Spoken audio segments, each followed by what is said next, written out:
Contact a Family's local groups officer, Adele Meader, spoke to us recently about her experiences going through the transition process. I approached the transition process knowing it was going to be a process and it's not just an event that happens overnight. So at that point I was quite mindful that I needed all the professionals on board straight away because I wanted them involved, I wanted their input, and I wanted to know where we were going with my son. I was in actual fact invited to my son's transition process, and I couldn't make that date, so I made it quite clear that it couldn't happen without us as parents and without the relevant professionals. So after a little bit of tweaking, we all managed to get the same date and meet in the same room at the same time. So with the benefit of hindsight now, what I would advise to all parents is to equip themselves with lots of knowledge and information, send off for publications before the start of the review, so they are more equipped in these meetings and they know what's out there for them. And certainly if it's appropriate to involve your young person with the process along the way. So for me, my first port of call for getting information and advice, apart from the professionals that were at the meeting, the connections advisors, because they don't seem to be equipped with everything, were my friends, and they would hand me booklets and suggest magazines to write off for. Contact a Family certainly has some great publications, not just on the transition process itself and what that involves within a school setting, but all the other things that come with that, with the way the money changes when your child reaches 16, what benefits they're entitled to when they reach a certain age.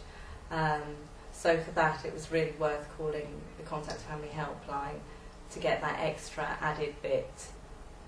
I don't know if it would have worked out differently for me if I had have equipped myself earlier with anything. But I would have taken more advice from parents that I didn't. For instance, my son went away to residential school, which was very hard for me, and I didn't appreciate how traumatic that would be. And some friends did advise that I go on holiday, which I didn't do, and I should have done. I should have treated it as a holiday when he went into school, because for me that transition would have helped me then going away and coming back. So to really listen to parents, to support groups out there, take on board what they're saying. I did set off with the idea that this was going to be a process for me and quite a trial, but if anything it was quite the opposite. And I found such great support from the Connections advisor for one. She really paved the way, and from that things seemed to slot in and people were coming to me to offer advice, and certainly even when I changed my mind mid-course of where we were going with my son, even that worked really smoothly because I felt I'd got all the right people involved throughout the whole time and was keeping very much close contact with them. It wasn't a case of having a meeting and then going. I was constantly on the phone and emailing, and that encouraged them, that dialogue for them then to come back to me and offer me bits of information as and when it was coming in too.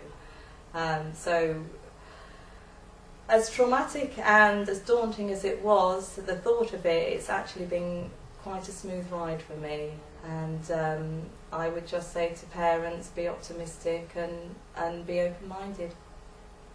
For further information on transition, including benefits advice and details of support groups in your area, call Contact a Family's free phone helpline on 0808 808 3555.